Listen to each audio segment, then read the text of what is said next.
ఏమంటారు మళ్ళీ మార్చి అంటున్నారు. మొన్న గ్రామ సభలు పెట్టి ఊర్లోకి వచ్చారు. ఇల్లు ఫైనల్ అయినాయి, లిస్టులు అవుతామన్నారు. రేషన్ కార్డు ఫైనల్ అయినాయి, ఇల్లు లిస్టులు అవుతున్నామన్నారు. లిస్టు చదివారు. ఏం లిస్టు చదివారు?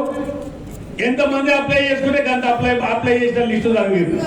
అంటే 400 మంది అప్లై చేస్తే 400 చదివారు. చదివిన వాళ్ళ పేరు నీవు జనాలు ఏమనుకుంటారు, నా పేరెట్టు ఉంది కదా అనుకుంటాడు. కానీ వాడు ఇచ్చేది 10-15 ఇళ్ళ కంటే ఎక్కువ ఇవ్వలేడు.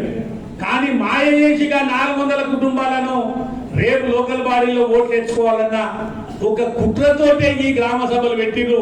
ప్రజలకు అర్థమైంది కాబట్టి ఎక్కడికక్కడ తిరగబడ్డారు. అందుకే నేను మీ అందరినీ కోరేది, 10 ఏళ్ళు మనం బ్రహ్మాండంగా నియోజకవర్గంలో కానీ, పాలమూరు జిల్లాలో కానీ, మామనార్లో కానీ ఎక్కడ మనం ఏ విధంగా అభివృద్ధి చేసినామో ఇలా ప్రజలకు స్పష్టంగా అర్థమైంది. ప్రజలు ఇబ్బంది పడుతున్నారు. మనం ఈ 2.5-3 ఏళ్ళు గట్టిగా ఉండాలంటే రేపు లోకల్ బాడీ 100% గెలవాలి. సర్పంచులు మనం గెలవాలి, ఎంపీటీసీలు మనం గెలవాలి, ఎంపీపీ జెడ్పీటీసీలు మనం గెలవాలి. రేపు మళ్ళా మున్సిపాలిటీలో చైర్మన్ మనం గెలవాలి, కౌన్సిలర్లు మనం గెలవాలి. రిజర్వేషన్ ఎవరికన్నా రాని, కానీ కూర్చునే కుర్చీ మీద మాత్రం గులాబీ జెండా వ్యక్తి కుర్చీ మీద కూర్చోవాలి. గది మీ మనసులో ఉండాలని నేను కోరుతా ఉన్నాను. మీ అందరికి ఇంతమంది సైన్యం ఇలా ఒక్క మున్సిపాలిటీలో పెడితే ఇంత పెద్ద ఎత్తున మీరు అందరూ వచ్చారు. నిజంగా మీరు అందరుగా 15 రోజులు ఎలక్షన్ డిక్లేర్ అయిన 15 రోజులు జిడ్డు మీద పనిచేయండి. 100% రిజల్ట్ మనకు వస్తుంది.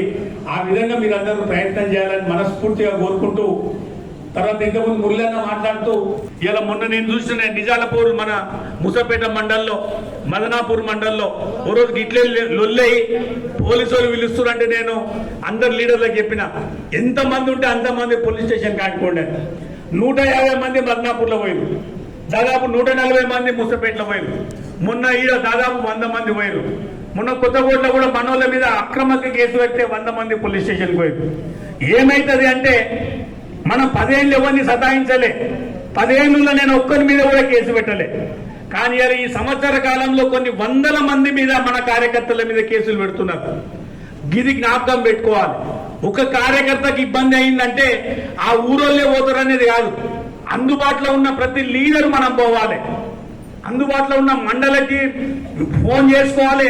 ఎంతమంది వీలైతే అంతమంది పోతేనే, 1-2 సార్లు పోతే తర్వాత వాడు భయపడి ఇబ్బంది పెట్టకుండా చేసే ప్రయత్నం చేస్తాడు. నేను రోజు చెప్పిన